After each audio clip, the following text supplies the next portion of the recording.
All right, everybody. Today on Real Talk, we're going to talk about charity auctioneers. We're going to talk about the three types of people who come to your event. And we're also going to talk about live auctions in particular. It's probably going to be a longer video than normal, but I hope you hang in there with me. First off, I'm a charity auctioneer. I only do charity auctions. I don't sell estate sales. There's no housing, none of that stuff. I only do charity auctions. All right, what do you say? What do you give? How about a bid for 1,000? Give me the bid for 1,100. How about a bid for 12? Give me the bid for 13.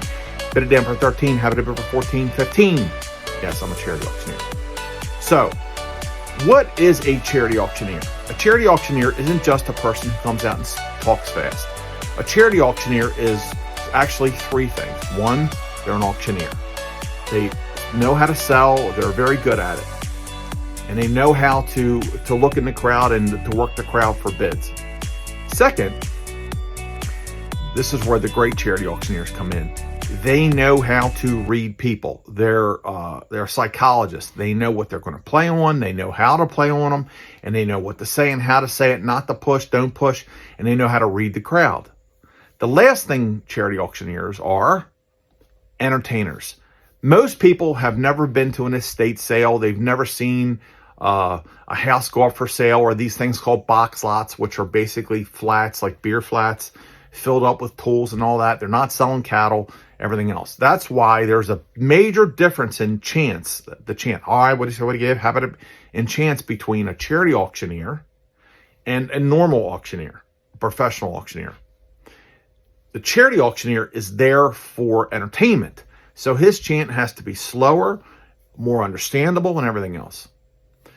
They're there for entertainment because people really get entertained because they come up to me all the time. George, how do you know how to talk so fast? How did you learn how to talk so fast? It's there for entertainment. People love it, and they get excited. It gets energized.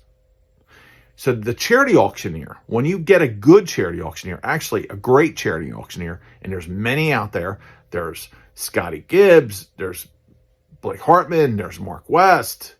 There's guys all over the country, and myself, guys and girls all over the country. When you get a great charity auctioneer, that's what they're doing. They're not only there to sell, they're there to read the crowd, know how to sell, and they're there for entertainment, to make sure that you make, most important, the most amount of money possible. Now, what else are charity auctioneers? Charity auctioneers, like myself, are highly trained. I've been doing this now total for about 30 years. So I kind of know what I'm doing. I know these events. I know what people are doing. I know what the crowd, I know how to play with the crowd. I know what I can say and what I can't say. And I know how to read them. I also know, just like most charity auctioneers, what makes up a good auction. Now, before we get into what makes up a good auction, you first have to understand this topic. There are three types of people who come to every charity event. Who are they? Well, number one, high income people. About 25% of your crowd are high income people. Then you've got medium income people. That's about 50%. Then you've got a lower income crowd, another 25%.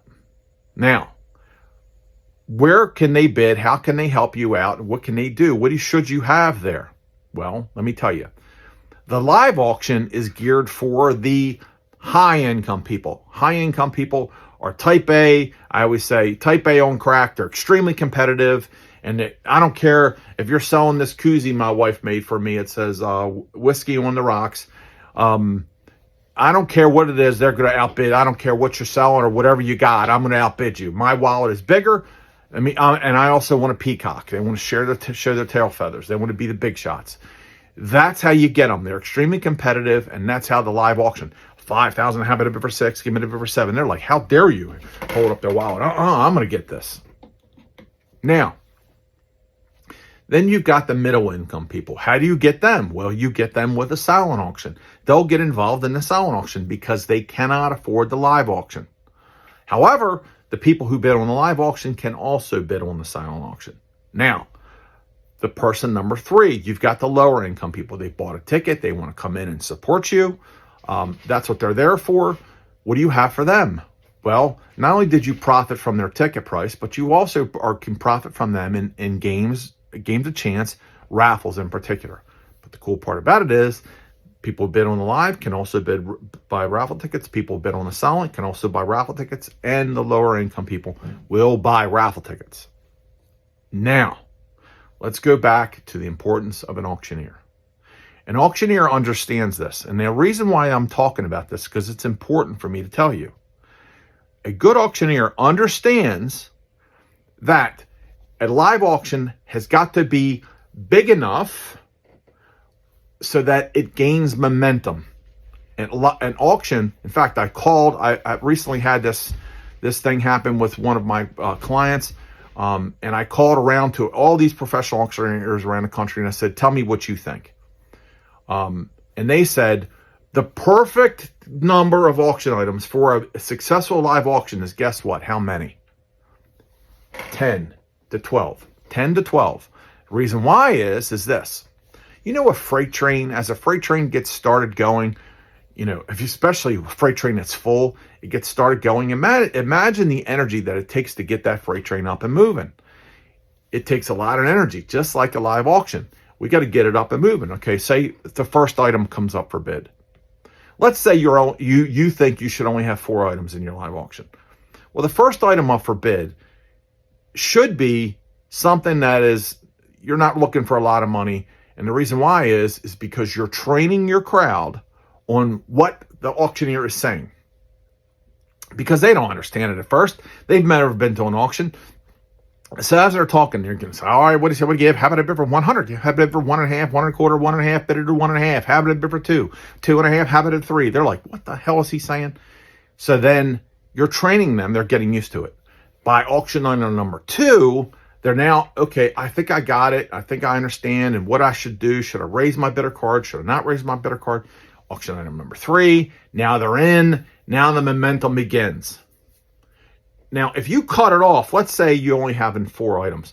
By the time you get into the 3rd item, you haven't even started. I build my auctions, when I'm planning an auction, I build it up was like this. I build it up into a point so that it goes up, and the big money, like we carry these Tuscany trips, the big money is right in the middle. I bring them up, I build the money up where I think what is worth whatever. I build it up, and then I bring them back down again. Again, if you also have an auction that's too long, I just heard of a charity that had an auction with 30 items. Let me tell you something. That is going to bore people to tears because you've got 75% of the crowd who can't even afford to get in. And in fact, most of the people who bid on the live auction is 10% of the crowd who were actually ready to get in the live auction because the bid potential is so high. So you've got 90%. Let's go down to 75% of the people who can't get in. It's going to bore them to tears. So your auction can't be too short. And it can't be too long because you're going to lose the crowd. Real talk is, first and foremost, if you've hired a charity auctioneer who's a professional, listen to him or her. Ask them, what should we do? John, Bob, George, Tim, Pat, whoever, what should we do? What's your opinion? How should we do this? When should we do it? You hired them, let them do their job because guess what? You are going to review them based on their performance. But if you don't give them their tools, what they want and what they need to be successful, they're not going to be, and you're going to blame them anyway. Ask them. Second thing you need to do is follow the directions that they tell you to do because ultimately it's going to benefit you. Number 3, understand your crowd. Understand them. You've got high income, middle income, lower income. All of them need to get involved. But you also don't want to bore them to tears because they're going to get up and leave. Have it short enough where it's entertaining, high energy, high impact, and you'll have an incredible, highly successful live auction. That's your real talk for today. Get an auctioneer, and if you have an auctioneer, professional auctioneer, listen to him or her. That's your real talk. See you next time. Bye-bye.